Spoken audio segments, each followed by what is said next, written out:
And as we said, this really is still an important game for the Cavs. They are the top team in the East. But one of the things I'm intrigued with right away, you look on the floor, and just a couple of years ago, the discussion was who was the best point guard in the game, Chris Paul or Deron Williams.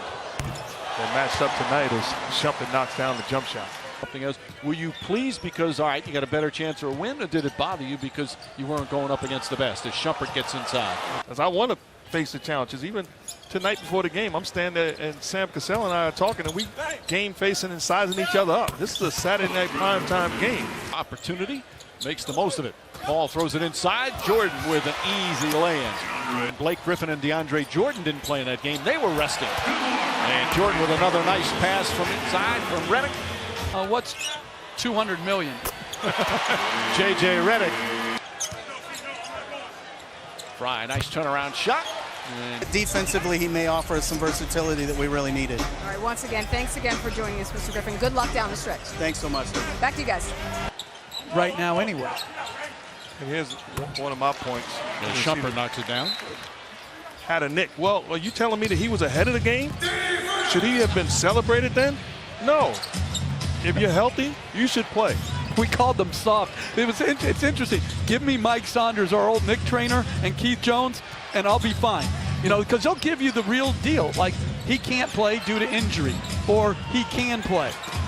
Richard Jefferson with a nice baseline move, throws it down. Jefferson had a couple of really good games earlier this week. So who's protecting Coach Lou? I mean, here's a guy that's documented not 100% right now, and he's still battling, working his tail off, preparing this team. All at the Division III level, 12 as an assistant, 37 as a head coach. Well, he coached until his 60s, so you're talking 40-some high school as an assistant. 40 years later, because of the impact that he's had on my life. Those guys should be celebrated more. And if Pat Quigley, as J.R. Smith gets one to roll in. A real difficult team to gauge and measure. And they started out the year at... Williams lost it. Here comes Paul.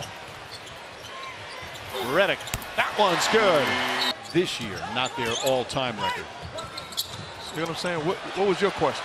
Yeah, that's like as J.J. Reddick gets a fast break layup. That's what Freed does, though. He gives you what he wants to give you. Did you walk the dog? I did it yesterday. Oh. Tristan Thompson on the tip-in. As we approach a minute remaining, Cavs shooting 32% from the field. As Chris Paul's shot won't go, DeAndre Jordan. And you're trying to take away both layups and the three. That's when it becomes really challenging in today's defensive game.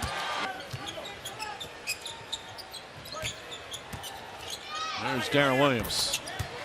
Especially, you look at the standings now, certain stretches, you know, the East, one game's going to make a difference between one team not making it as Channing Frye knocks down the three-pointer. Both games in the regular season. And Ewing had the flu for a game in Philadelphia late in the year. And we ended up losing the game. Not that he should have played, because he was very much under the weather. But that's not old school. I don't understand that thinking. And you know, somebody brought this out to me. Lots of times, a lot of teams, what they'll do as Blake Griffin drills the shot. And we don't accept it anywhere else. We can't accept it or tolerate it in basketball. It's an advantage to the other team. And to me, he's a better mid-range and long-range jump shooter and buries you at the restricted area. That's what is imposing to trying to get home court advantage in that first round. Meanwhile, Cleveland, Jeff, again, Cleveland, they lose tonight. As Griffin, nice turn again. So the plan most likely, at least from what I can see, would be for their main guys to sit out some down the stretch as well. Griffin from three. Game, as Jeff Van Gundy mentioned, he was working harder in that workout, it looked like, than he might be in the game. This year, clearly his best, was playing really good ball before the knee surgery. 66-49, 3 minutes remaining here in the third. Williams to Thompson. Thompson up and in. Chris Paul got hit in the eye on that jump ball with Tristan Thompson. Crawford launches one. That's good. Jamal Crawford from downtown. Just his second field goal. You got three of the best three-point shooters in NBA history in the building tonight. As Williams banks one home, Paul Pierce.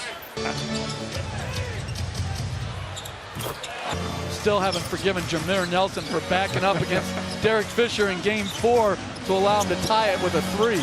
Crawford from way downtown. He's gotten hot all of a sudden with 9 points here in the period. Clippers have been comfortably in front most of the game with the short-handed Cavs tonight. Pierce, there's a three-pointer for Paul Pierce, who will retire at the end of this season. First, Blake Griffin and Chris Paul both have player options to get out of their current contracts. And J.J. Reddick is an unrestricted free agent. So much depends on as Richard Jefferson knocks down a 3. Could be a very interesting time with the franchise. Nice feed inside. Felton to space. Really good things this year. And trying to stay healthy, trying to get in rhythm. Felton to Pierce, and Pierce goes up and throws one down.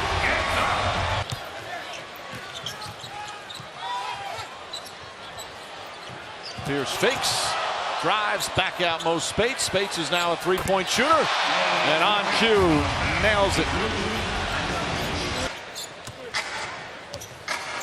Felton.